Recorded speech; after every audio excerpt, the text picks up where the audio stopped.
जो Jeff Bezos के right hand man हैं, he wrote the first check. वाह, कि यार इंडिया का फार्मर सुसाइड कर रहा है, ये तकलीफ है, वो तकलीफ है। श्योर हो सकता है, बट ग्राउंड लेवल पे हम तो जाके देखे नहीं है।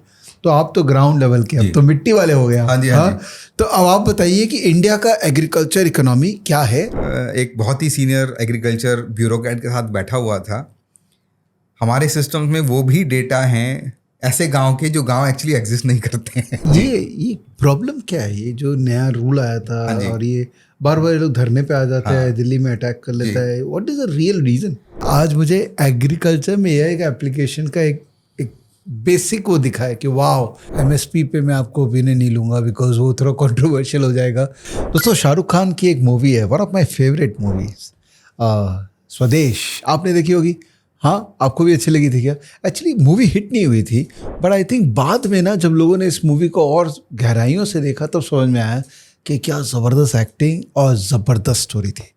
उसमें एक इंस्पायरिंग स्टोरी थी कि एक बंदा जो यूएस में सेटल है, नासा के अंदर में अच्छा काम कर रहा है, उसको इंडिया कॉलिंग हो जाती है कि चलो इंडिया चलो और इम्पैक्ट कुछ क्रिएट करो, कुछ चेंज क्रिएट करो। बिकॉज खुद के लिए तो बहुत लोग जीते हैं, दूसरों के लिए कितने लोग जीते हैं। ये बड़ा इंस्पायरिंग स्टोरी था और ये हमेशा हम जैसे लोगों को इंस्पायर किया है। तो आज की जो H2O सीरीज़ का वीडियो है ना, आपको पता ना H2O पॉडकास्ट सीरीज़ जो मैं करता हूँ, उनके साथ में जो मुझे इंस्पायर करते हैं किसी तरीके से। तो आज की जो H2O सीरीज़ है उसके अंदर में मेरे एक मित्र आए हैं, वो चंडीगढ़ से हैं। एक्चुअली वो यूएस में थे काफ़ी साल तक और इंडिया में एग्रीकल्चर इकोनॉमी, फार्मर, इनकी लाइफ के लिए बहुत काम कर रहे हैं। तो मज़ा आएगा आपको इनके बारे में जान के, इनसे इंस्पिरेशन लेके, और इंडिया का जो एग्रीकल्चर इकोनॉमी है ना, इसके बारे में भी बहुत लर्निंग मिलने वाली है। तो ये वीडियो लास्ट तक देखना ज़रूरी है, ठीक है ना? तो वेलकम करते हैं मेरे मित्र चंडीगढ़ से आए रुचिर गर्ग जी को। हेलो हेलो, नमस्कार। नमस्कार, थैंक यू कलकत्ता आने के लिए। Thank you for inviting. वैसे कलकत्ता में जो फार्मर लोग हैं, हाँ जी, उनका भी सोचिए थोड़ा। सोच रहे हैं, डेफिनेटली सोच रहे हैं। हाँ, लवली। सो रुचिर, मैं आपको जाना पहचाना, हम लोग साथ में कान्हा नेशनल पार्क में मिले। वहाँ पर एक रिट्रीट में हम लोग दोनों साथ में थे। तो वो रिट्रीट का मतलब यही था कि एक दूसरे से इंस्पायर हो जाओ। तो you became one of my inspirations. Awesome, I am getting inspired. आपसे इंस्पायर हो रहा हूँ कि कितना मधुर बोलते हैं। बहुत मतलब मज़ा आने वाला है। ऑफकोर्स, मधुरता तो क्या है, देखिए जितने लोग सुनते हैं ना, उनका कमेंट इतना प्यारा होता है कि आप और मधुर होते जाते हो और प्यारे होते जाते हैं। So that's the beauty of social media. So Ruchir, आपके बारे में जानेंगे। Not many people know you unfortunately, but this video should be the one which should introduce you to the whole country. हाँ, तो आपके बारे में, आपकी जर्नी के बारे में एकदम जितना पीछे चल सके, जितने क्लास 10, क्लास 11, जहाँ तक आप जा सके वहाँ से लेके चलिए। फिर उसके बाद एक स्ट्रक्चर डिफाइन कर देते हैं।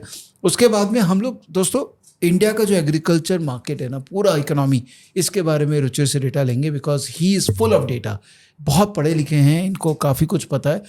और उसके बाद में ये जो काम कर रहे हैं वो it's a real change agent. तो आपको इनके बारे में पता लगेगा और थर्ड सेगमेंट में हम लेके चलेंगे। तो पहला आपके बारे में। तो जन्म एक निम्न मध्यवर्गीय परिवार में हुआ और मेरे पिताजी जो हैं रेलवे में काम करते थे और पढ़ाई की, मास्टर्स कर लिया और माइक्रोसॉफ्ट में सेलेक्ट हो गए। तो हैदराबाद में मैं पहला व्यक्ति था जो गेमिंग डिवीज़न में, वहाँ पे मुझे लाया गया। अच्छा। और उनको बहुत काम पसंद आया तो फिर वो मुझे अमेरिका ले गए। उससे पहले अमेरिका को कोई सपना नहीं था, हमें कभी ऐसा ख्वाब नहीं था कि अमेरिका जाना है। तो वो अपॉर्चुनिटी मिली तो हम अमेरिका चले गए, जहाँ पे कुछ प्रोडक्ट्स आपने सुने होंगे जैसे विंडोज़ ऑपरेटिंग सिस्टम। उसमें I was part of the team जिन्होंने विंडोज़ ऑपरेटिंग सिस्टम बनाया। तो पूरी दुनिया जो है मेरे बनाए हुए प्रोडक्ट, या मैं इस टीम का पार्ट था जो पूरी दुनिया उसको यूज़ करती है। एक्सबॉक्स जो लोग खेलते हैं, एक जाना माना प्रोडक्ट है, मैं उसका टीम का पार्ट था। मोबाइल फ़ोन अनफॉर्चुनेटली ज़्यादा चला नहीं वो, बट उसका भी पार्ट था। तो 2011 में मैंने माइक्रोसॉफ्ट छोड़ दिया। अच्छा। मैं अमेरिका में ही था और मैंने साल थे वहाँ? माइक्रोसॉफ्ट में टोटल 6 साल था। 3 साल करीबन मैं इंडिया में था और 3 साल मैं यूएसए में था। जो माइक्रोसॉफ्ट का हेडक्वार्टर है सियाटल रेडमंड में, वहाँ पे मैंने काम किया और बहुत करीबी तरीके से देखा कि एक वर्ल्ड क्लास प्रोडक्ट कैसे बनाते हैं जो कितने सारे मिलियंस ऑफ यूजर्स यूज कर सकते हैं। तो 2011 में कुछ ऐसा कीड़ा काटा, अमेरिकन ड्रीम जिसको लोग बोलते हैं, तो कि कुछ करना चाहिए, अपना भी करना चाहिए। तो माइक्रोसॉफ्ट को छोड़ दिया और वहीं एक गैराज में हमारे घर के एक कंपनी की शुरुआत की। और वो कंपनी जो है हमने माइक्रोसॉफ्ट पावर पॉइंट से compete करने के लिए बनाई। अच्छा, और compete तो खैर क्या हुए, बट हाँ 4 साल बाद वी सोल्ड दैट। हमने उस कंपनी को बनाया, फंड रेज किया, और काफ़ी इंटरेस्टिंग लोग जो आए उस इन्वेस्टमेंट दिया उन्होंने। मतलब जो जेफ बेजोस के राइट हैंड मैन हैं, he wrote the first check.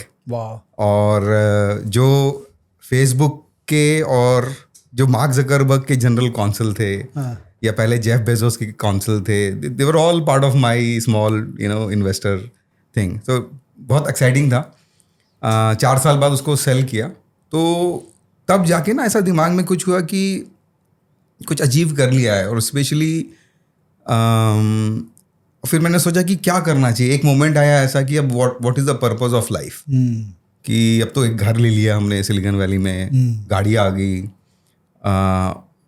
तो कहीं ना कहीं मेरे दिमाग में आया कि हमें ना एग्रीकल्चर पे फोकस करना चाहिए, क्योंकि जो मेरे ग्रैंडफादर थे वो यूपी में एक गांव है राजा का सहसपुर। राजा का सहसपुर? अच्छा, गांव का नाम ही है पूरा ये क्या? हाँ, मतलब एक्चुअली रेलवे स्टेशन का नाम राजा का सहसपुर है। मुरादाबाद से एक ट्रेन जाती थी उस समय। और वहाँ पे एक गांव है बिलारी, तो वहाँ से मेरे दादाजी थे। तो क्योंकि मेरी अपब्रिंगिंग जो है एक निम्न मध्य वर्गीय परिवार में हुआ है, lower middle class family like many of Indians are, और हमने बहुत कठिनाइयाँ देखी। मतलब जब मैं 9 वर्ष का था तो मेरे पिताजी गुजर गए थे। और हम लोग, तो मेरी माँ, हम लोग 3 भाई, हम लोग 100 स्क्वायर फीट के कमरे में एक तरह से रहते थे। और मुझे आज भी याद है कि जो किचन नहीं होता था, वो एक लकड़ी की टेबल होती थी जो कि शेयर्ड वरामदे में किसी और के साथ हम शेयर करते थे। तो वहाँ से लेके जब हम सिलिकॉन वैली पहुँच गए, माइक्रोसॉफ्ट में भी हो गया, कंपनी बना भी दी, बेच भी दी, सिलिकॉन वैली में घर खरीद लिया, तो समवेयर एक होता है ना, कॉलिंग स्टार्टेड कमिंग कि हमको ना कुछ ऐसा करना चाहिए जो धरातल में जुड़े हुए लोगों के लिए वाकई में कुछ अच्छा काम हो सके। क्योंकि सिलिकॉन वैली में मैंने ये देखा कि बिलियंस ऑफ डॉलर्स ऐसे आइडियाज को चेज कर रहे हैं जिनका कोई धरातल से कोई मतलब नहीं है। वो अमीर लोगों को अमीर ही बना रहे हैं, एक बेटर मार्केटिंग टूल, एक बेटर सेल्स टूल। तो वो सब देखते हुए मुझे लगा कि कुछ खेती किसानी की तरफ चलना चाहिए। तो 2016 में मैंने HFN की शुरुआत की। Okay, I'll take a pause. I'm sure you have some more questions here. Of course. 2016 में आपने शुरुआत की, तो आपने US में ही शुरुआत की। जी। तो इसका मतलब बिजनेस ऐसा नहीं था कि डे 1 से आप सोच रहे थे कि भारत के लिए करना है जी, या आप ग्लोबल कोई प्रॉब्लम को एड्रेस करने के लिए कर रहे थे। थोड़ा उस प्रॉब्लम के अंदर में चलते हैं। तो अब ऑडियंस अगर इंडियन है तो वो समझती होगी कि इंडिया में किसानों की प्रॉब्लम्स हैं, बट ये किसान जो प्रॉब्लम है वो वर्ल्ड वाइड है, ग्लोबल प्रॉब्लम है। करीबन 500 मिलियन फार्मर्स जो हैं वो 70 से 80% जो पूरे ग्लोब में खाना उगता है वो यही बनाते हैं, जो छोटे किसान हैं। तो जो भारत में हम प्रॉब्लम्स देखते हैं वो प्रॉब्लम अफ्रीका में भी है, वो प्रॉब्लम साउथ अमेरिका में भी है, और 2-3 कंट्रीज को छोड़ के ये सब जगह यही प्रॉब्लम है खेती किसानी वाली, जिसको अभी हम अनफोल्ड करेंगे थोड़ा, hopefully as we build it from here. तो मेरे दिमाग में था अगर हम ध्यान से देखें तो इन किसानों की 3 समस्याएं हैं: access to market, access to financial tools and access to quality and affordable inputs. Okay, और अगर उसको ध्यान से और देखेंगे तो ये इंफॉर्मेशन एसिमेट्री की प्रॉब्लम है। एक साइड में हमारे पास बड़ी बड़ी बीज खाद देने वाले लोग हैं, बड़े बड़े मार्केट्स हैं, बड़े बड़े बैंक्स हैं, दूसरी तरफ लेने वाले हैं। तो ये आपस में बात क्यों नहीं कर रहे हैं? बात इसलिए नहीं कर रहे हैं क्योंकि जो इन्फॉर्मेशन है वो एक डिस्कनेक्टेड है। It is very costly to get the right information on time at a cheaper or free. तो मैं एक छोटा सा एग्जांपल दूंगा। अगर किसी किसान को एक लोन लेना है, मान लीजिए 10,000 रुपए का लोन लेना है क्योंकि उसने गाय खरीदनी है, अब जो बैंक गांव में नहीं है, शहर में है, मान लीजिए हम कोलकाता में बैठे हैं और यहाँ से उसको अगर 10,000 रुपए का लोन देने जाने के लिए अगर उसको किसी दूर गांव में जाना पड़ेगा तो 10,000 रुपए की तो उसकी ट्रेन की टिकट लग जाएगी। सही बात है। तो जो cost of giving that loan is so high कि उसको लोन नहीं मिलता है। अगर आप देखें तो ये इन्फॉर्मेशन एसिमेट्री प्रॉब्लम है कि अगर किसी तरीके से वो इन्फॉर्मेशन कि भाई ये किसान है, इसकी इतनी खेती है, ये इतना कमा सकता है, अगर वो बैंक को यहीं कलकत्ता में पता लग जाता तो शायद उस किसान को एक लोन मिल जाता। तो इन्फॉर्मेशन एसिमेट्री प्रॉब्लम थी। तो मैंने सोचा कि क्यों नहीं एक हम ऐसा AI का एक सिस्टम बनाएं जहाँ पे मैं ये चीज़ सॉल्व कर दूं। तो हमने एक सुपर कंप्यूटिंग इंफ्रास्ट्रक्चर बनाना शुरू किया जहाँ पे हम 20,000 सर्वर गूगल क्लाउड पे एक साथ चलाते थे और उसमें नासा और यूरोपियन स्पेस एजेंसी की जो सैटेलाइट होते थे उससे रॉ डेटा हम लेते थे और टेराबाइट ऑफ डेटा हम प्रोसेस करते थे और हम ये बता सकते थे ओवर द API कि अगर आप उसमें जियो लोकेशन डालेंगे तो मैं बता सकूंगा कि भाई उस जियो लोकेशन पे राइस है, कितनी कॉन्फिडेंस से राइस है, कितना यील्ड है। बिकॉज अगर मुझे खेत के लेवल का इंफॉर्मेशन पता है तो देन एवरीथिंग एल्स इज, मैं पूरा कमोडिटी मार्केट उससे चला सकता हूँ, मैं पूरा लोन चला सकता हूँ, पूरा फाइनेंस चला सकता हूँ। एंड जो सबसे ज़्यादा ज़रूरी चीज़ है, किसान को वो लोन और इंश्योरेंस सही समय पे कम दाम में वो मिल सकेगा। That was the vision we are carrying in 2016। Lovely, 2016 जी। और वो AI तो हम अभी बात कर रहे हैं, ओपन AI सैम, वो हम तब से बहुत कुछ कर रहे हैं उस पे। सुपर। तो ये जो ऊपर सैटेलाइट से जो इमेजेस आप कैप्चर कर रहे हैं ये इतनी क्लियर होती है कि बता देती है कि यहाँ पर गेहूं है, यहाँ पर चावल है, इतनी बारीकी तक जा सकता है। टेक्नोलॉजी बहुत एडवांस है। अगेन अगर हम उस रास्ते में डिस्कशन करेंगे तो बहुत कॉम्प्लिकेटेड हो जाएगा। बट सैटेलाइट में ना बहुत सारी तरह के पिक्सल्स होते हैं। कुछ आप देख सकते हैं आंखों से, कुछ नहीं देख सकते हैं, इंफ्रारेड होता है। तो this is a very complicated mathematical formula. तो हमने काफ़ी PhD साइंटिस्ट हायर किए जर्मनी में, फॉर्मर नासा एम्प्लॉयज, वो सब मिलके सो करते थे। उसका एक अपन अलग सेशन ले सकते हैं। Of course. बट आप है ना बिंदास यहाँ पर भी लगाइएगा बिकॉज सेशन तो लंबा चलेगा। ठीक है, कोई दिक्कत नहीं है। ये सेशन में जल्दी खत्म नहीं करूँगा, बड़ी मुश्किल से आप हाथ में आए। सो 2016 से आपने ये वाली जर्नी चालू की, तो इसमें भी ऑब्वियसली काफ़ी पैसे लगेंगे।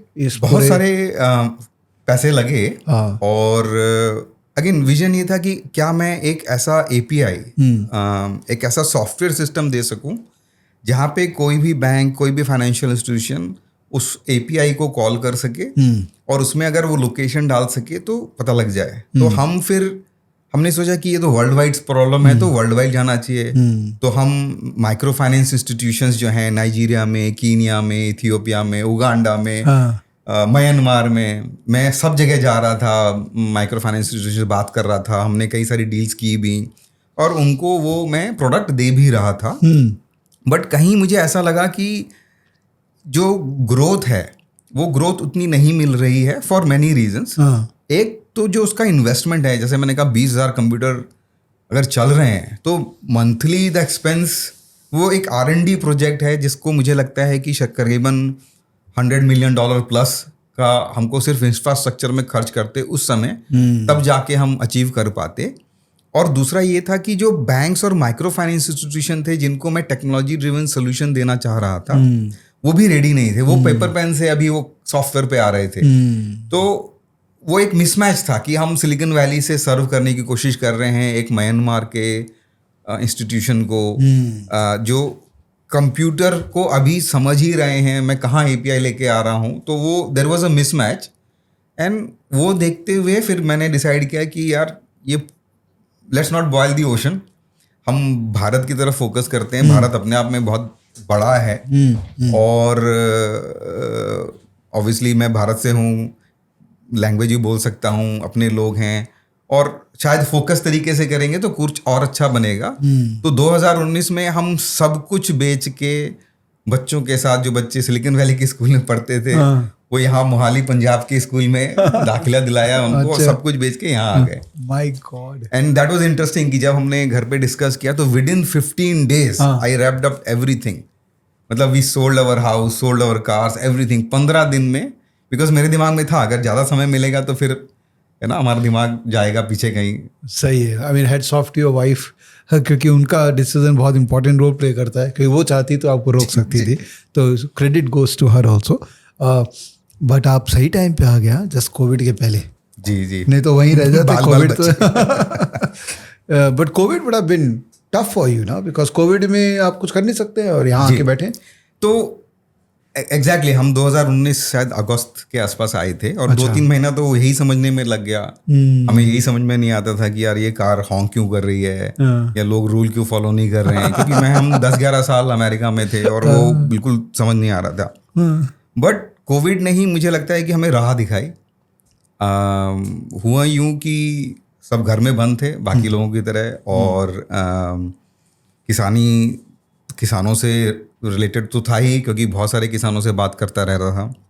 और न्यूज़ अक्सर ये हम देखते थे, आप लोगों ने भी देखी होगी न्यूज़ की, वो ब्रोकली उगा रहा है तो बकरी खा रही है, या उसने लौकी लगाई है तो उसको नदी में फेंकने पड़ रही है, क्योंकि सारे मार्केट्स बंद हैं।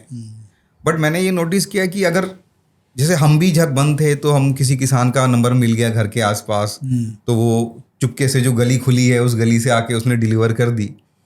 तो मुझे लगा कि कहीं ना कहीं अगर मैं ये इन्फॉर्मेशन पब्लिक में रख दूं, इन्फॉर्मेशन एसिमेट्री में वापस जुड़ रहा है ये, तो शायद कोई किसी का ले ले। ओके। तो 12 अप्रैल 2020 को मैंने एक ट्विटर अकाउंट चालू किया, हार्वेस्टिंग FN। अच्छा। तो हार्वेस्टिंग कंपनी का नाम है। हाँ।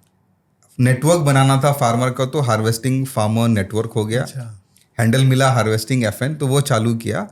और वहाँ पे मैंने 6 ट्वीट डाले। हाँ। और कुछ इस तरह के थे कि ये राम प्रसाद जी हैं, ये सतना के हैं, और उनके पास पपीता है, और 4 रुपए किलो पपीता मिल रहा है, 500 किलो है, ये फ़ोन नंबर है, ये गांव है, जिसको लेना है ले लीजिए। तो इस तरह 5-6 डाले, और वो रातों रात जो है एक तरह से काफ़ी पॉपुलर हो गया, क्योंकि शायद सभी उस पेन को समझ पा रहे थे किसान की, कि इनकी मदद करनी चाहिए। और मतलब बहुत ही मतलब प्रोत्साहन मिला कह सकते हैं। Bollywood got involve, politicians got involve with that Twitter handle, bureaucracy got involve. और मैं कुछ नहीं करता था, सुबह 4 बजे से रात में 10, 11, 12 बजे तक दिन भर मेरे पास फ़ोन आते थे कि भाई मेरा मिर्च नहीं बिक रहा है, तो मेरा कद्दू नहीं बिक रहा है, तो मेरा शिमला मिर्च नहीं बिक रहा है। और मैं सिर्फ उसके नाम, फ़ोन नंबर ट्विटर पे डालता था, और बहुत सारे लोगों की बिक्री हुई। मुझे कुछ याद है कि बैंगलोर के पास किसी किसान ने 20,000 किलो अंगूर बेच दिए, लॉट ऑफ थिंग्स। तो तब से 18 महीने के अंदर करीबन $500 मिलियन की सब्जी भाजी मैंने अपने व्हाट्सएप पे रिसीव की और ट्विटर पे टाइप की। वो हमारा जो है कोविड का काम था वो। Super amazing. बहुत ही अजीब सा काम है ये, बहुत फुल टाइम काम है। फुल टाइम है, सोते थे बहुत कम सोता था। हाँ, क्योंकि और कोई भी रात को मैसेज करके कुछ भी बोल दे, उसका रिप्लाई तो इंस्टेंट करना पड़ेगा, बिकॉज़ टमाटर तो खराब हो जाएंगे। होती थी। और इनफैक्ट थोड़ा सा प्रोग्रेस भी हुआ। पहले क्या हम खाली टेक्स्ट लिखते थे, फिर समझ में आया कि यार थोड़ी फोटो भी लगा दें तो लोगों को समझ में आएगा।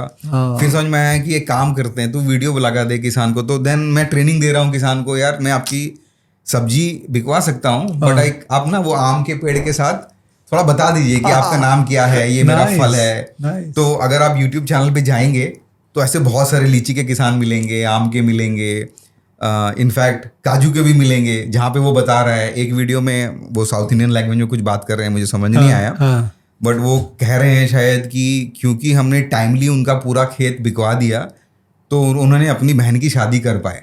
तो ऐसे मतलब बहुत ही इंस्पायरिंग और मैसेजेस आते थे रोज। तो that showed us a light, क्योंकि 2016 में जैसे हम पहले बात कर रहे थे, जो मिशन था वो ये था कि financial inclusion for small holder farmer, जो छोटे किसान हैं उनको फाइनेंशियल टूल्स कैसे मिलें।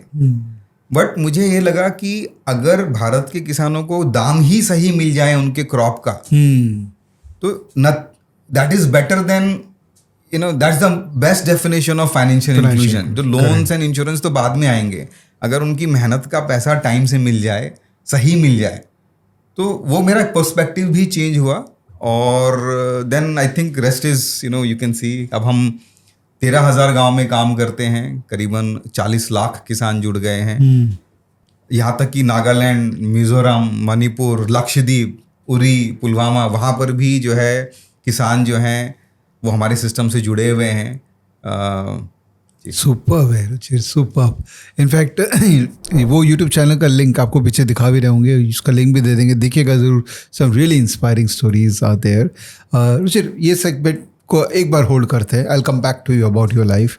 बहुत कुछ आपके बारे में भी जानना है as a personality, but I want to talk about agriculture economy of India. जी, क्योंकि बहुत कुछ सुनने को मिलता है मीडिया में, कोई बहुत अच्छी बातें कर रहा है, बट जनरली लोग है ना दुखी बातें ज़्यादा करते हैं, नेगेटिविटी ज़्यादा फैलाते हैं कि यार इंडिया का फार्मर सुसाइड कर रहा है, ये तकलीफ़ है, वो तकलीफ़ है। श्योर हो सकता है, बट ग्राउंड लेवल पे हम तो जाके देखे नहीं है। तो आप तो ग्राउंड लेवल के, अब तो मिट्टी वाले हो गए। हाँ जी, हाँ जी। तो अब आप बताइए कि इंडिया का एग्रीकल्चर इकोनॉमी क्या है जी, और is there a scope, is there a future if at all? क्या करना पड़ेगा कि हम उसको पूरी तरीके से रिवाइव कर सकें, अगर वहाँ कोई तकलीफ है तो? जी, एक लाइन में अगर मैं बोलना चाहूँ तो जो भारत का सपना है ना 30-40 ट्रिलियन डॉलर का कुछ है ना, मतलब बड़े बड़े नंबर हैं, वो जो संभव ही नहीं है अगर हम गांव, वो that road goes through Indian village.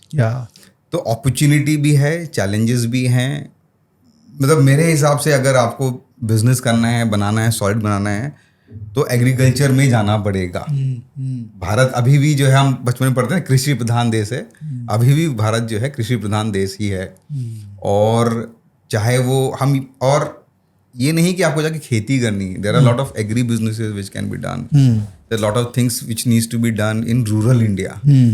तो जो भारत का मल्टी ट्रिलियन डॉलर का जो सपना है वो गांव से ही गुजरता है, और मेजर अपॉर्चुनिटी है मेरे हिसाब से।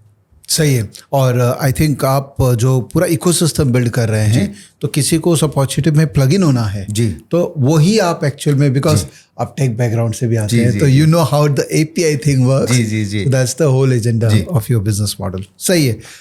मैं ना फॉर सिंप्लिसिटी ऑफ डिस्कशन, हो सकता है मैं आपकी कई बातों में ये बात बोलूँ कि ये बिजनेस मॉडल है, but it is just mainly a usage.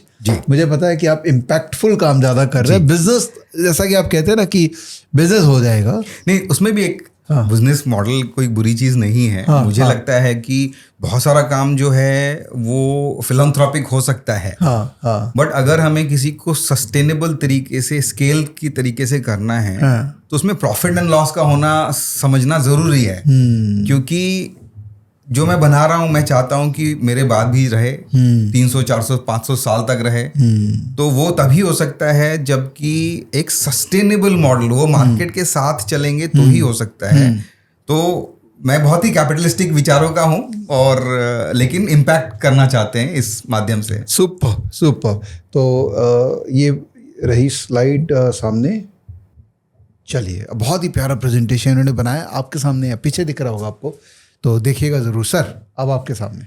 हाँ, तो इसमें हमने कोशिश की है वेरी ब्रीफली ये बताने की कि इंडिया में एग्रीकल्चर क्या है, क्या चैलेंजेस हैं, क्यों इम्पोर्टेंट हैं, जी, है ना। बेसिकली एज आई मेंशन कि इंडिया अभी भी जो है कृषि प्रधान देश है, क्योंकि 50 से 60% जो इंडिया की वर्कफोर्स है वो एग्रीकल्चर पे काम करती है। चाहे वो खेती करती हो, चाहे वो खेती में काम आने वाले यंत्रों में काम करते हो, या बीज की दुकान में काम करते हो। एंड 50 से 60% ऑफ वर्कफोर्स, मतलब ये मान लीजिए कि अमेरिका से 2 गुना अमेरिका की जो पॉपुलेशन है वो भारत में एग्रीकल्चर में जुड़ी हुई है।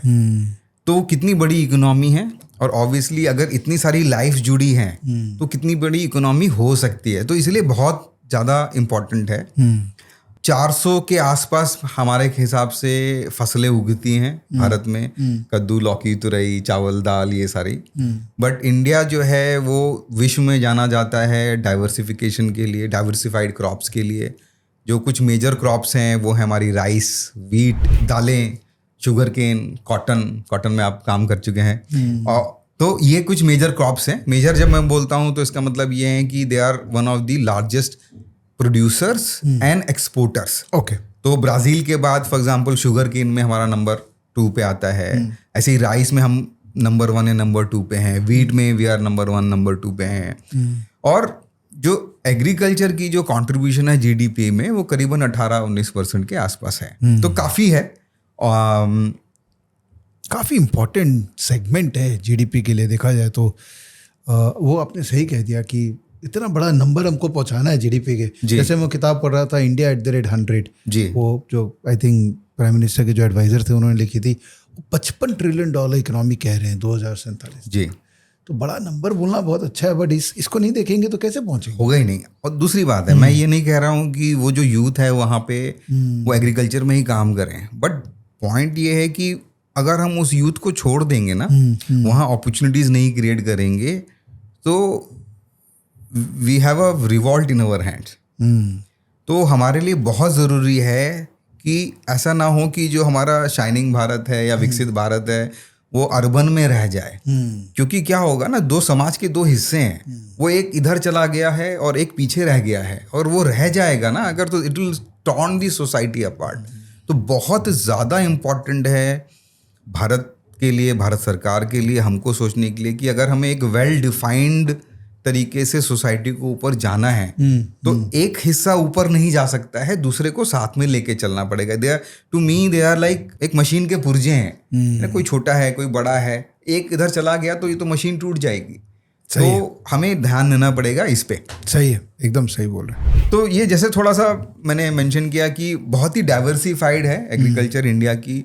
अगर हम अमेरिका में देखते हैं, बहुत कॉमन है कि 40-40 हेक्टेयर, मतलब 100 एकड़ 200 एकड़ बहुत कॉमन है किसानों के पास होना। एक किसान के पास होना। यहाँ पर तो आप हवाई जहाज लेके जाते हैं, छिड़कते हैं पेस्टिसाइड्स और ये सब। अच्छा।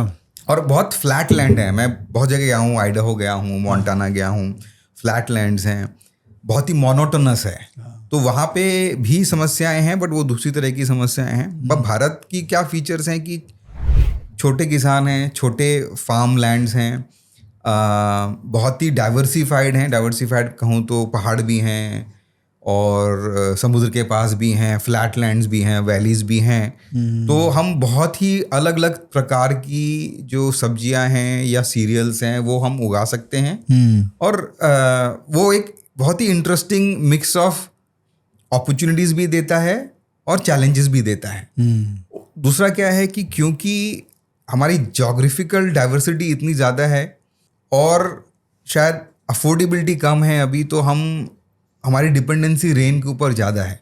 तो जिसको बोलते हैं रेन फेड फार्मिंग ज़्यादा होती है। मतलब कि किसान के पास, ऐसे अधिकतर किसान वही हैं जिनके पास पानी का ट्यूबवेल नहीं है या ड्रिप इरिगेशन नहीं है, उनकी खेती जो है बारिश पे निर्भर होती है, उनको रेन फेड फार्मिंग बोलते हैं। और तो इसलिए मानसून डिपेंडेंसी बहुत है। तो जो भी हम सुनते हैं ना कि मराठवाड़ा में, महाराष्ट्र में सुसाइड हुए, ये हुए, वो उसी सेगमेंट में होता है जहाँ पे रेन फेड फार्मिंग बहुत ज़्यादा होती है और वो सूखाग्रस्त इलाका है। समझिए। हाँ, इंटरेस्टिंग। तो थोड़ा आगे बढ़ते हैं अगर, तो मेजर प्रोडक्ट्स एज मैं जैसे मेंशन कर रहा था, चावल, धान बोलते हैं, राइस जिससे बनता है, वीट है, पल्सेस है, कॉटन है, टी, कॉफ़ी, शुगर केन है। अपने आप में मतलब बहुत ही डाइवर्सिफाइड है। अगर हम नॉर्थ में देखें तो नॉर्थ में मोस्टली राइस और वीट होता है, कॉटन भी होता है। थोड़ा सा मध्य प्रदेश तक आते हैं तो दालें वहाँ की काफ़ी फेमस हैं। कॉटन भी नॉर्थ में हो जाता है। टी, कॉफ़ी थोड़ा साउथ में उगने लगता है या असम चले जाएं, वहाँ होता है। और शुगर केन भी जो है काफ़ी नॉर्थ में होता है। ये मेजर हैं। बट हम आज की तारीख में स्पाइसेस जो स्लाइड में नहीं दिख रही हैं, काफ़ी इंडिया तो सालों साल, दशकों से और शताब्दियों से स्पाइस रूट सुना होगा आपने। तो किसी ज़माने में जो हमारी काली मिर्च होती थी, that was traded. That was like कि आप सोने की जगह काली मिर्च ले लो और मुझसे सामान ले लो। That was like a barter system back in the days. तो वो अभी भी काफ़ी फेमस है और one of the main reasons India जाना जाता है अगर हम एग्रीकल्चर की बात करें तो। ट्रेंड्स में अगर अपन देखते हैं तो ऑब्वियसली क्लाइमेट चेंज की वजह से और टेक्नोलॉजी के इंटरवेंशन की वजह से यील्ड भी बढ़ रही है। तो वो बड़ा कंट्रोवर्शियल सा है। हम एक बार को बोलते हैं कि कम हो रही है क्योंकि बारिश इराटिक हो गई है, पर दूसरी तरफ देखें तो क्योंकि टेम्परेचर वार्मर हो गए हैं तो यील्ड भी बढ़ रही है। तो it's all mix of things. Diversification हो रहा है in terms of technology intervention, जैसे कि अब जैसे हम खुद भी किसानों के पास जाते हैं, बहुत सारे किसानों ने अब हमारे कहने पे ग्रीन हाउस लगा लिया है। तो जहाँ पे वो मान लीजिए धान लगाते थे या गेहूं लगाते थे, अब वो वहाँ पे शिमला मिर्च लगा रहे हैं। उनकी इनकम जो है 10 गुना हो गई है। जो वाटर यूसेज है वो 80% कम हो गया है। जो केमिकल यूसेज है 50% कम हो गया है। तो बहुत सारी चीज़ें चल रही हैं एग्रीकल्चर में, जहाँ तक मैं देखता हूँ। और दूसरा क्या है कि क्योंकि बहुत प्रेशर है अभी, मुझे ऐसा लगता है कि ये एक इन्फ्लेक्शन पॉइंट पे हम खड़े हैं, जहाँ पे किसान का बेटा जो है किसानी नहीं कर रहा था, पहले भी नहीं कर रहा था, पर वो पहले शहर जा रहा था। अब क्या है कि शहर में there is lot of pressure. तो मुझे ऐसा ट्रेंड दिखता है कि वो अब वापस गांव की तरफ जा रहा है। और एक ऐसा व्यक्ति जो गांव से बड़ा हुआ हो, शहर में थोड़ा सा एक्सपोजर हो, उसके पास स्मार्टफोन है, उसको थोड़ा सा मॉडर्न मार्केट्स में कैसे काम करते हैं उसको अमेजोन पता है, ब्लिंकिट पता है, और जब वो वापस गांव जाता है तो imagine the kind of change it will mean. वो मेरे ख्याल से एक बहुत बड़ा ट्रेंड है जिसको मैं ऑब्जर्व कर रहा हूँ। एंड जो हम HFN में काम करते हैं, I am sort of riding that wave कि अब एक पढ़ा लिखा इंसान अगर गांव वापस जाता है तो शायद वो मेरे लिए आसान हो समझाना जो मैं काम करना चाहता हूँ, नए तरीके, तौर तरीके, क्रॉप कैसे लगानी है, नए बीज कैसे लेने हैं, या किस तरह से क्वालिटी की सॉर्टिंग ग्रेडिंग होगी, वो पुराना शायद किसान ना समझ पाए। जो शहर में रह के गया है वापस, वो that is a major trend I think. Absolutely.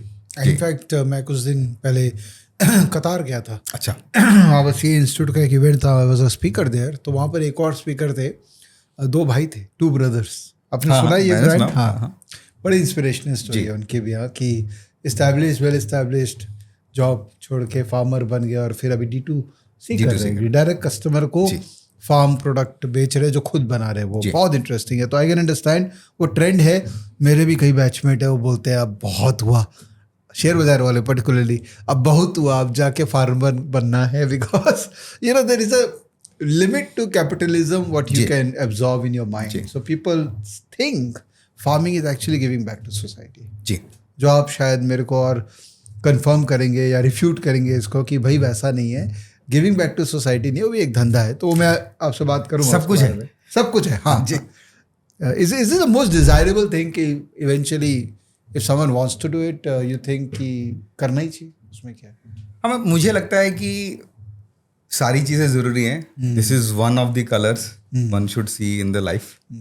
और जब आपने बहुत कुछ देख लिया हो, जैसे मैं बता रहा हूँ अमेरिका, कहाँ कहाँ गए पूरे वर्ल्ड में, फिर लगता है यार ये खेती किसानी अब करनी चाहिए। और सिर्फ इसलिए नहीं करनी चाहिए, आप कर सकते हैं अगर आपको चाहिए कि भाई आप अपने लिए एक बगीचा लगा लें और उसको कर लें।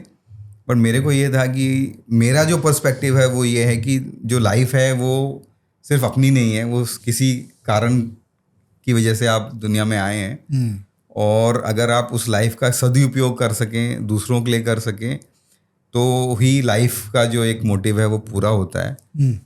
तो मैं तो उसी मिशन से जुड़ा हुआ हूँ इसमें। सही है।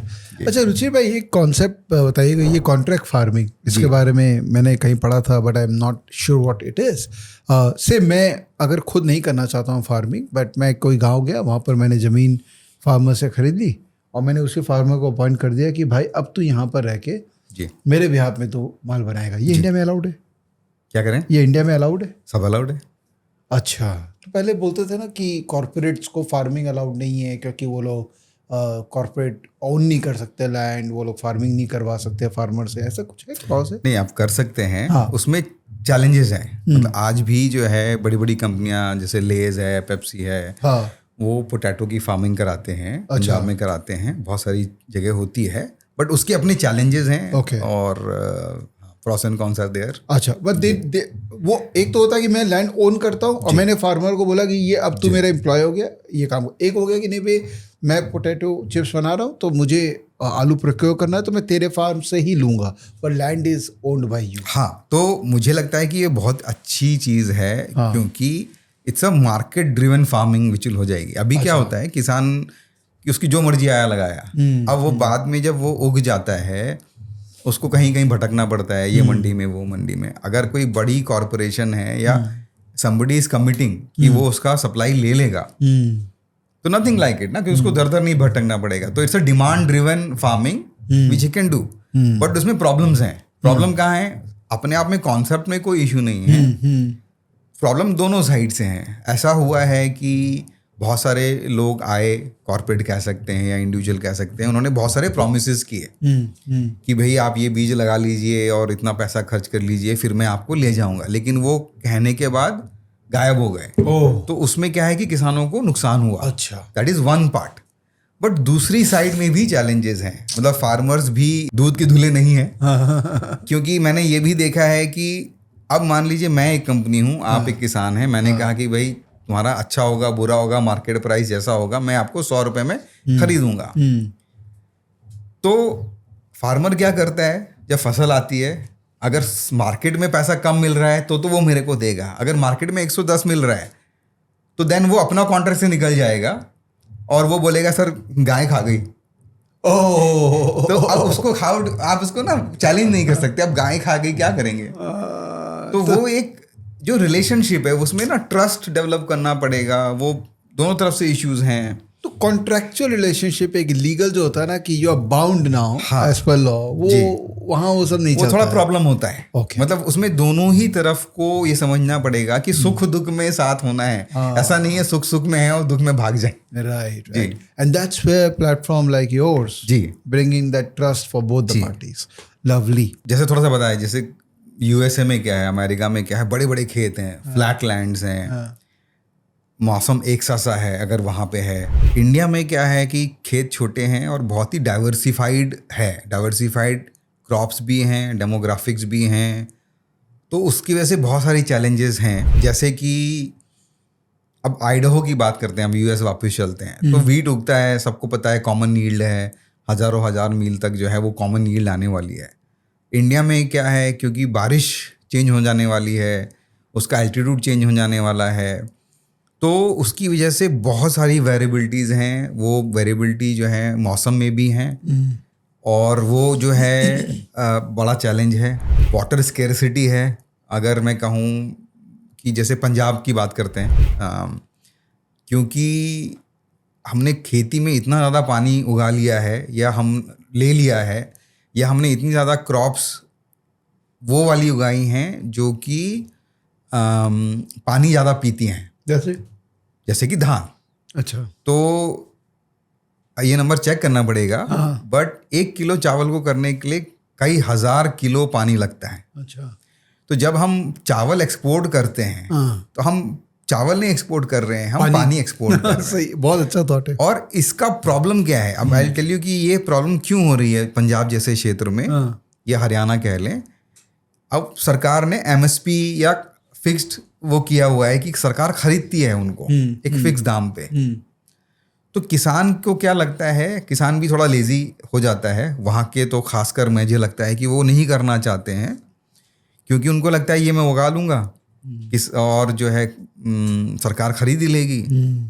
चाहे उससे वाटर टेबल पे फर्क पड़ रहा हो तो they don't care about it. मतलब उनके पास और बहुत सारे साधन हैं जहाँ पे वो चावल की जगह, धान की जगह कुछ और मटर लगा लें या पालक लगा लें या शिमला मिर्च लगा लें, जहाँ पे उनका रेवेन्यू पर एकड़ बहुत ज़्यादा होता है. बट उनको क्या है कि उनको फिर वो काम करना पड़ेगा. एक तो क्या है कि जब सब्जी का आप लगाते हो ना, तो आपको रोज़ जाना पड़ता है दिन में 2 बार खेत देखने के लिए. अगर आप चावल लगाते हो तो आपने लगा के छुट्टी हो गई. इस वजह से बहुत सारी प्रॉब्लम्स हैं. मतलब it is one of the major problem जो हम सुनते हैं कि पंजाब में वाटर टेबल नीचे जा रहा है. वो इसलिए जा रहा है कि एक तो फसल सरकार खरीद लेती है तो वो उगा रहे हैं. दूसरा जो है, सरकार ने मुफ्त पानी किया हुआ है और सरकार ने मुफ्त बिजली भी की हुई है. तो पानी भी मुफ्त है, बिजली का वो भी मुफ्त है, कनेक्शन भी. तो आप पंप चलाए जाओ दिन रात. तो उस वजह से टेबल नीचे जा रहा है. That's one of the reasons. और हवा भी तो मुफ्त है, इसलिए तो जला भी रहे हैं. टक. नहीं, एक बात बताइए, ये प्रॉब्लम क्या है? ये जो नया रूल आया था और ये बार बार लोग धरने पे आ जाते हैं, दिल्ली में अटैक कर लेता है. What is the real reason? मुझे ऐसा लगता है कि जितने लोग जो वहाँ इन्वॉल्व हैं वो मोस्टली फार्मर्स नहीं हैं, वो ट्रेडर्स हैं. देखिए, ऐसा होगा कि भारत में इस समय करीबन 7,000 मंडियां हैं, एपीएमसी मंडी जो बड़ी मंडी बोलते हैं। ओके। और उनमें बैठे होते हैं ट्रेडर, 2 तरह के ट्रेडर होते हैं, आड़तिया बोलते हैं, कच्चा आड़ती और पक्का आड़ती। तो उसमें आप इमेजिन करिए कि कितना पैसा बनता है। तो एक आंकड़े के अनुसार भारत में करीबन $2.5 बिलियन सिर्फ टैक्स में कलेक्ट होता है इन 7,000 मंडियों के थ्रू। अच्छा जी। किस बात का टैक्स? हाँ, फसल बेचने का टैक्स, एपीएमसी टैक्स जी, वहाँ बेचने का। जी। तो वो टैक्स तो वो है जो किताबों में गया। उसके अलावा और बहुत सारी चीजें ऊपर नीचे होती हैं। तो I lost my chain of thought कि हम क्या बात कर रहे थे। हम लोग ये बात करते हैं कि ये जो पॉलिटिकल जो आते हैं ना, अब फिर इनकी दिल्ली अटैक करो, हाँ जी, और हाँ ये जी, पंजाब से जी, ज्यादा जी, जी, फार्मर जी। लोग को तो क्या वो अब प्रॉब्लम क्या है? है कि अगर वो प्राइवेटाइज हो जाएंगी मंडी, तो इसका मतलब ये है कि कोई कंपनी भी एक ऐसा प्लेटफॉर्म शुरू कर सकती है, एक ऐसा एक मंडी शुरू कर सकती है जहां पे किसान आके बेच दे, सामान बेच सके। अब अगर आप देखो किसी फैक्ट्री के टर्म्स में लेते हैं, आपने स्कूटर बनाया, आपकी मर्जी है, आप स्कूटर इस सड़क पे बेचें, उस दुकान पे बेचें, नेपाल में बेचें, कहीं बेचें, as long as you know follow the law of the land. यहाँ पे जो अपोजिशन है या जो रोष है, जो धरना है, वो उसके खिलाफ है कि नहीं जी, इन्हीं मंडियों के थ्रू होना चाहिए। तो वो एक डेंजर है इन पुराने जो आड़तियां हैं उनके, कि उनका बिजनेस जो है वो डिस्टर्ब होने वाला है। अच्छा, यूएस में कैसे चलता है ये? यूएस में भी मंडी कॉन्सेप्ट है क्या? यूएस में बहुत सारा प्राइवेटाइज्ड है और पहले से ही कॉन्ट्रैक्ट फार्मिंग हो जाती है। अच्छा। और उस चक्कर में काफ़ी बेहतर उनको रिजल्ट मिलते हैं। हैविंग सेड दैट, मुझे लगता है कि यूएस की फार्मिंग में भी चैलेंज धीमे धीमे आने वाले हैं। अच्छा। उसके बारे में फिर कभी बात करेंगे। अब भारत तक रहते हैं जी। तो चलिए, ये तो समझ में आ गया कि इंडियन फार्मर क्यों ज़्यादा उस तरह के क्रॉप्स उगाता है, क्योंकि गवर्नमेंट जो है रेडी है बाई करने के लिए एट अ प्राइस। एमएसपी पे मैं आपको ओपिनियन नहीं लूँगा, बिकॉज वो थोड़ा कंट्रोवर्शियल हो जाएगा। मान लेते हैं जो है सो है। लेकिन पानी, सिर्फ 6% किसान जो हैं उनको एमएसपी मिलता है। खाली 6%? खाली ये जो पंगा है वो 6% किसानों का है। यार ये तो मतलब अजब ही बात है। चलो ठीक है जी, बाकी ठीक है, दे उनको, बट वाई खाली 6%? सबको क्यों नहीं मिलेगा एमएसपी? नहीं, मिल सकता है। बट हम ऐसे कह सकते हैं कि एक तो उन्हीं राज्यों में वो कानून लागू है। अच्छा।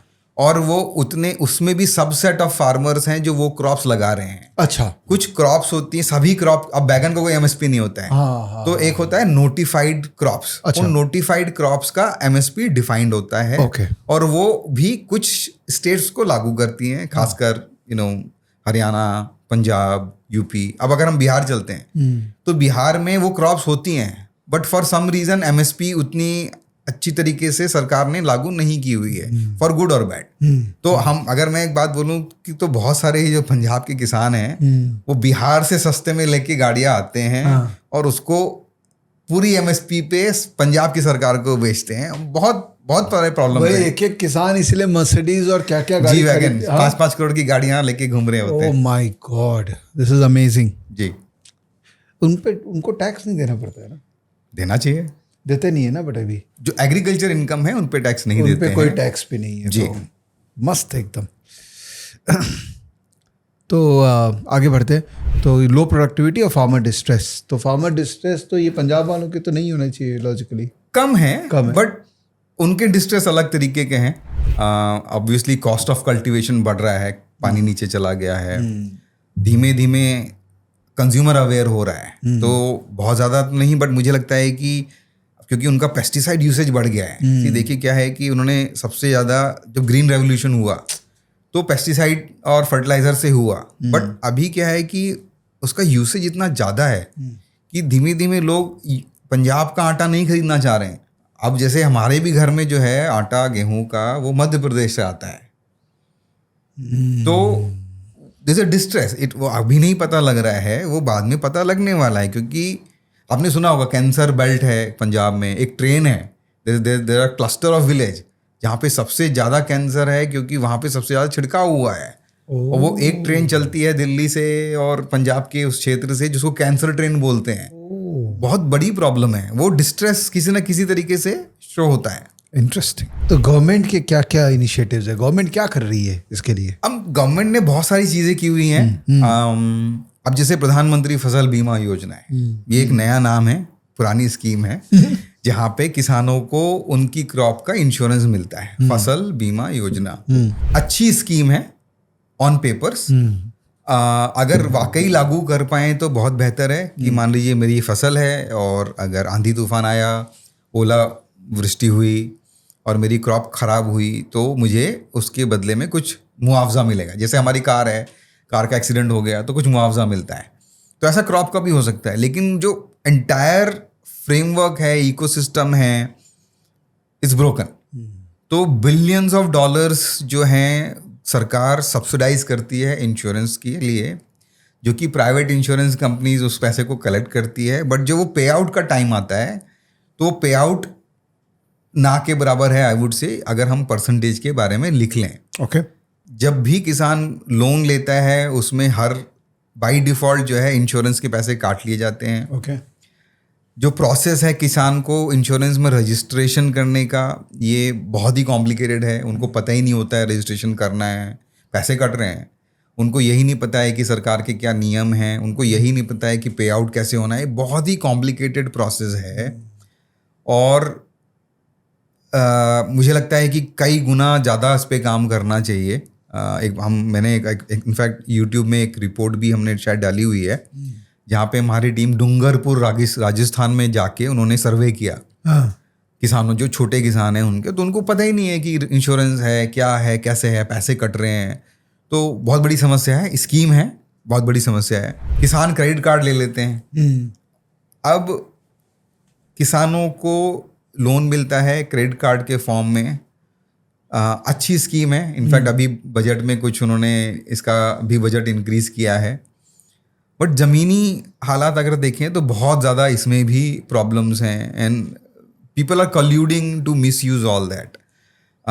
इसमें एक स्कीम यहाँ स्लाइड पे नहीं है, जैसे एक FPO बनाने की स्कीम है प्रधानमंत्री की कि हमने 20,000 FPO बनाने हैं। अच्छी चीज़ है, बनानी चाहिए, बट वहाँ पर भी ग्राउंड पे बहुत कम काम हुआ है। वो मुझे ऐसा लगता है कि चेक बॉक्स हैं, वो टिक कर रहे हैं, बट नंबर दिख जाते हैं कि हो रहा है, बट ज़मीनी हालात जो हैं वो उतने अच्छे नहीं हैं। FPO मतलब फार्मर प्रोड्यूसर ऑर्गेनाइजेशन, जो फार्मर कलेक्टिव कह लें या कोऑपरेटिव कह लें, उसको ये हम FPO FPC बोलते हैं। मोटा मोटी समझ में जो आ रहा है मेरे को ना कि आपके जैसे लोगों की रिक्वायरमेंट बहुत है जी, बिकॉज ये गैप है between what government is trying to do and what they need. बीच में ऑथेंटिक इकोसिस्टम जो आप लोग जैसे लोग तैयार कर रहे हैं, क्योंकि गवर्नमेंट शायद नहीं पहुंच पा रही है लोगों तक बिकॉज ऑफ, आप बिचौलिया बोल लीजिए या अड़िया बोल लीजिए, जो भी है, वेस्टेड पार्टीज बहुत है, माफिया बोल लीजिए, जो भी बोलना है, तो you are doing that. Mafia अच्छा वर्ड है, बहुत सारे माफियाज हैं। You are doing that hard work in our country. तो टेक्नोलॉजिकल एडवांसमेंट, तो अब बहुत सारी चीज़ें हो रही हैं, कुछ टेक्नोलॉजी हम भी यूज़ करते हैं, अब कुछ के नाम हमने यहाँ लिखे हैं कि मैं थोड़ा एग्जांपल लेता हूँ कि कितना पिछड़ा हुआ है और कहाँ जा सकते हैं।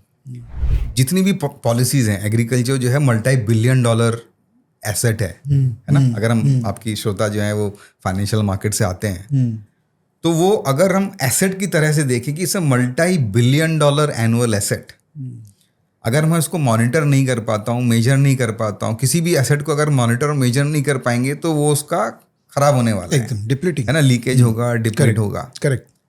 अब उसको अगर हम आगे लेके चलते हैं तो एक होता है क्रॉप कटिंग एक्सपेरिमेंट।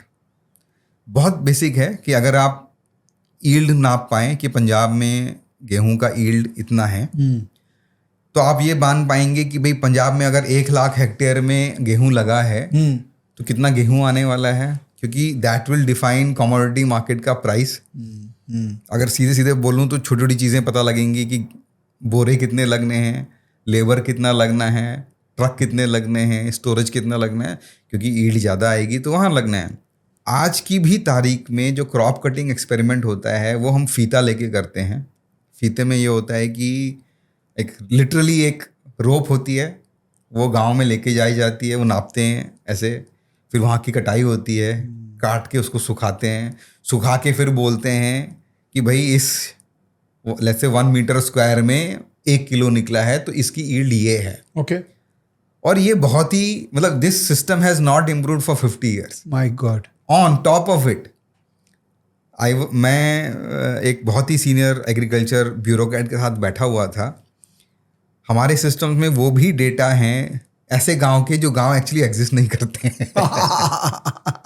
तो वो एक्चुअल में काम हुआ होगा 50 साल पहले। वो जो वहाँ का पटवारी है या कुछ है वो अपनी मर्जी से बोल देता है वो काम नहीं हो रहा है, वो पैसे जा रहे हैं कि वो फीता काटने की मशीन होगी, मतलब कोई तो होगा ना, 4 लोग जाएंगे। तो एक्चुअल में ये सब वो अंदाजे से हाँ भी इतना लिख लो, ऐसे हो रहा है काम। तो मैं इसका एग्जांपल इसलिए दे रहा हूँ क्योंकि technology allows us to solve that. अब जैसे हमने बताया कि हम रिमोट सेंसिंग में काम करते थे, पंजाब में कितने हेक्टेयर में धान लग रहा है या वीट लग रहा है, आज की तारीख HFN पंजाब सरकार और भारत सरकार से ज़्यादा बेहतर तरीके से बता सकती है, मोर एक्यूरेट, मोर टाइमली।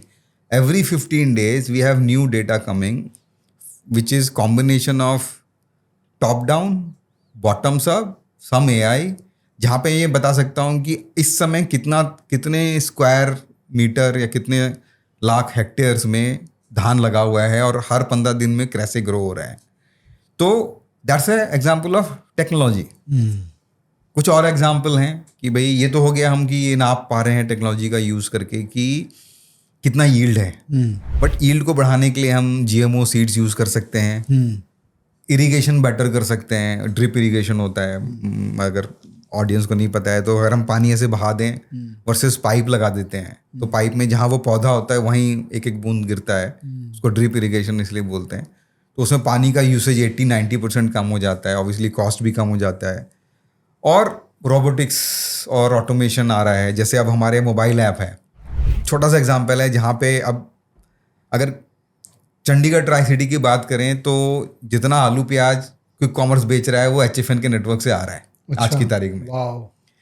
तो वो हम बैकएंड में कैसे करते हैं, हमारे जो HFN के सारथी हैं, जो विलेज में लीडर्स हैं, उनके पास मोबाइल ऐप है, वो वीडियो बनाते हैं पोटैटो का, अनियन का, और वहीं ऑन लाइव हम उनको बता देते हैं कि भाई आपका माल 30% A ग्रेड है, 20% B ग्रेड है, आपको इतना जो है आउटपुट आने वाला है या इतना आप कमाई कर सकते हैं। तो छोटा सा इंटरवेंशन एक और है AI का। तो इससे चीज़ें धीमे धीमे बेहतरी की तरफ जा सकते हैं, क्योंकि किसान भी नहीं समझ रहा है आज की तारीख में कि क्या एक्सेप्टेबल है क्या नहीं है। अगर हम ये बता पाएंगे टेक्नोलॉजी को यूज़ करके कि भाई इस तरह का फसल लगानी चाहिए या इस तरह के फसल का अच्छा माल मिलेगा। क्योंकि अभी क्या है, आप किसान हैं, मैंने आपको बोल दिया भी आपका ट्रक का माल ना 100 रुपये में बिकेगा, he would be infuriated. But मैं अगर आपको एक्सप्लेन कर सकूं कि 100 रुपये इसलिए मिलेगा क्योंकि भाई आपका ये माल अच्छा है, ये थोड़ा 19 है, ये 18 है, तो it allows us to build the trust. तो AI and all the technology advancements allows you to do lot of these things. Super. मैंने ना AI का एप्लीकेशन इतना मैं पढ़ रहा हूँ, पर आज मुझे एग्रीकल्चर में AI का एप्लीकेशन का एक बेसिक वो दिखा है कि wow this is so amazing. और हम एक चीज़ और कर रहे हैं AI में। तो अब अगर किसान है, उसके पास हमारा मोबाइल ऐप है और वो फोटो खींचता है क्रॉप की, जो क्रॉप जो है ख़राब हो रही है, तो उसकी फ़ोटो जो सिर्फ उसने व्हाट्सएप करना है, विद इन सेकेंड्स पीछे AI चलता है, वो AI बता देता है कि ये जो है आलू की फसल है, इसमें ये कीड़ा लगा है, इस कीड़े का प्रिवेंटिव मेजर ये है, कंट्रोलिंग मेजर ये है, इसमें ये दवाई लगेगी और ये दवाई जो है चुन्नू लाल की दुकान पे है और चुन्नू लाल की दुकान का नंबर ये है। ओह माय गॉड। तो अगेन वो हर जगह नहीं लॉन्च किया है हमने, बट आप समझिए कि हर किसान के पास एक डॉक्टर होता है उसकी जेब में थ्रू HFN के काम से। अमेजिंग। जनरली क्या होता है, वो 2 दिन लगाता है दुकान जाने में कि अब मैं खेत छोड़ूं जाऊं, 2 दिन में फसल खराब हो जाती है। बट हमारे इंटरवेंशन से जो छोटी छोटी इंटरवेंशन हम करने की कोशिश कर रहे हैं, उसकी फसल बच सकती है, कई हजारों का फायदा हो सकता है उससे। सही है। अब चुनीलाल जी को इन्फॉर्म भी कर देते होंगे कि वहाँ भेजना है। एग्जैक्टली। क्योंकि अब मेरे को पता है कि ये जो किसान है और ये जो चुन्नू लाल हैं उनको भेज सकते हैं। बहुत ही और वहीं हम कॉमर्स करते हैं, वहीं वी ऑल्सो मेक मनी।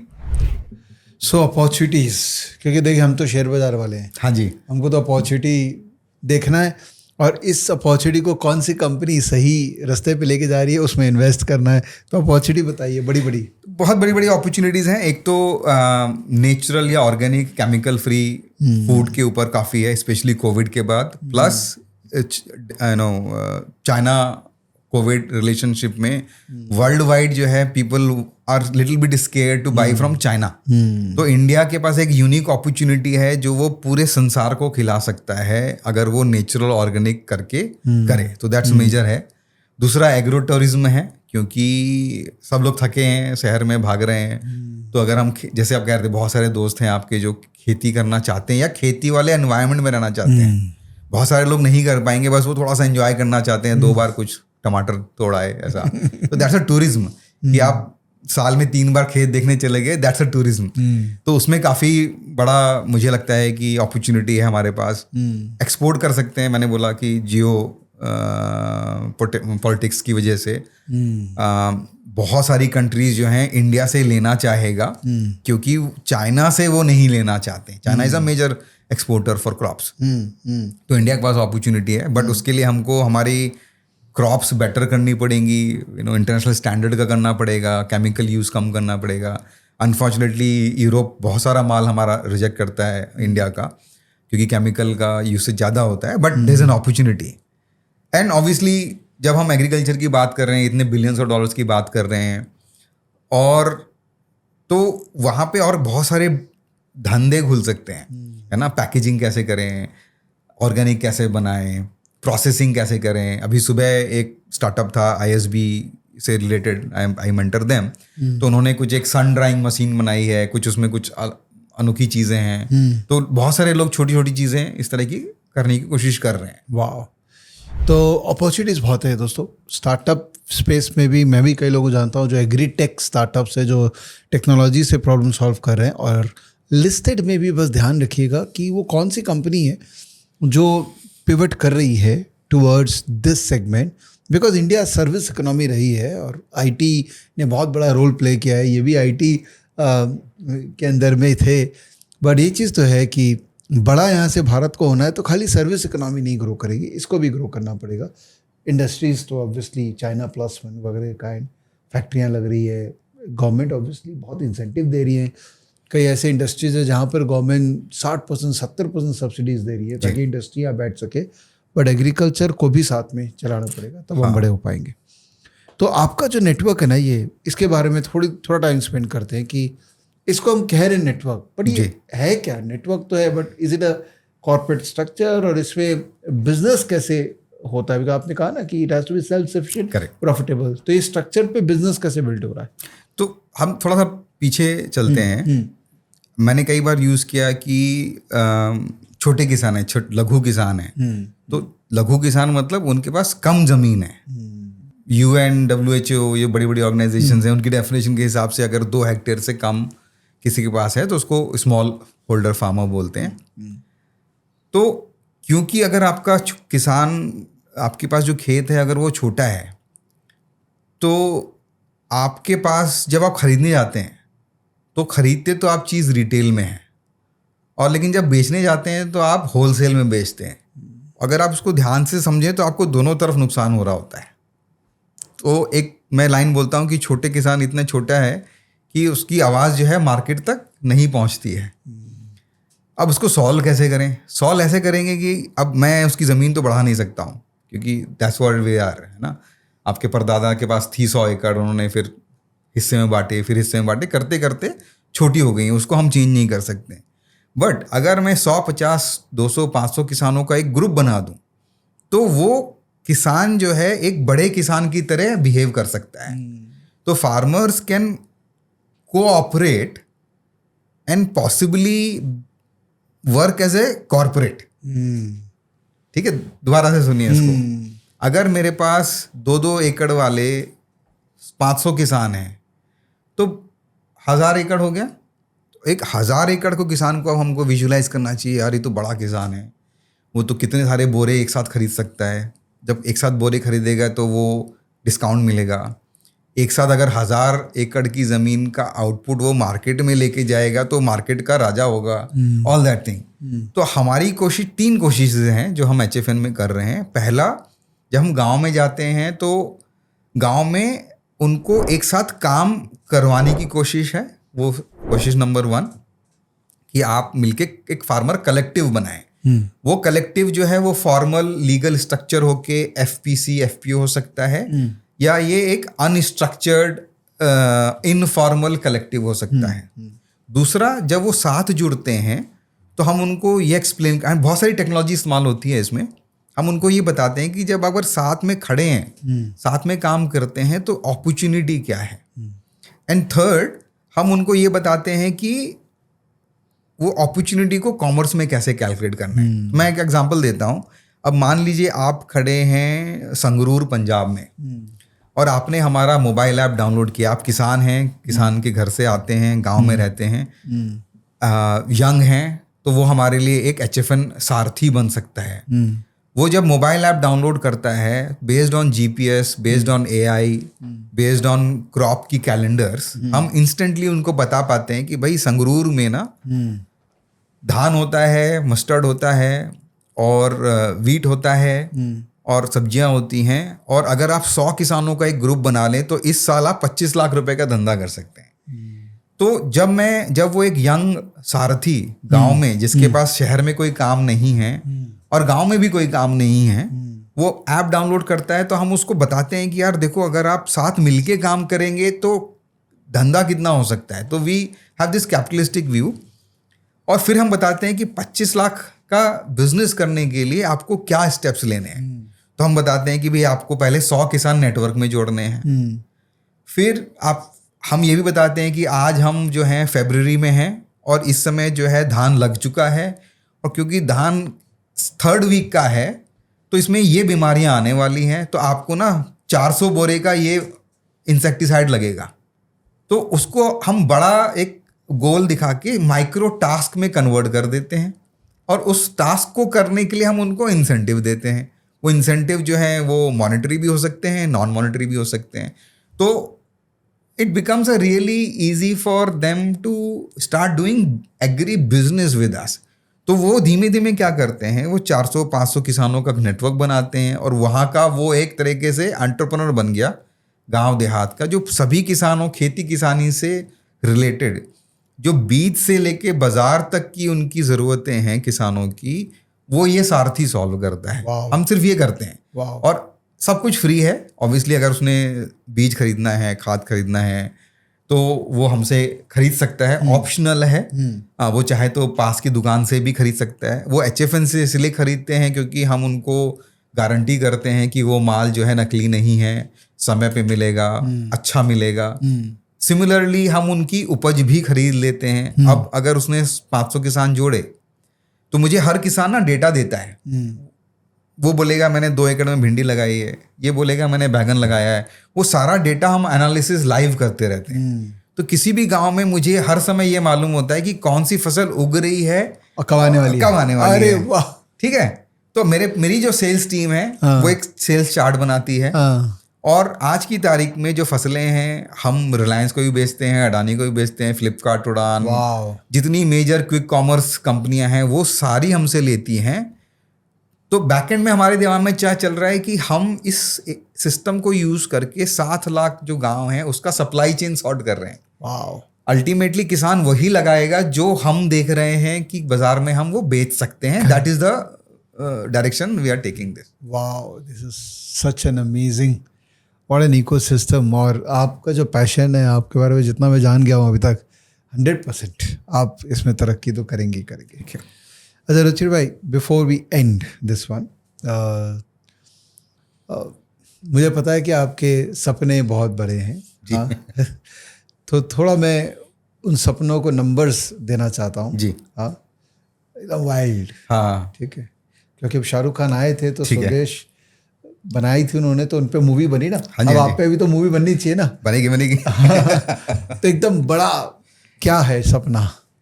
बड़ा सपना मतलब नंबर्स में कुछ भी, मतलब मैं चाहता हूं कि जो हम प्लेटफॉर्म बना रहे हैं, तो भारत का एक एक किसान उस प्लेटफॉर्म से जुड़ा हो, इसलिए नहीं कि HFN को पैसे बनेंगे, बट इसलिए कि वो किसान के लिए अच्छा होगा, इकोनॉमी के लिए अच्छा होगा, एनवायरनमेंट के लिए अच्छा होगा।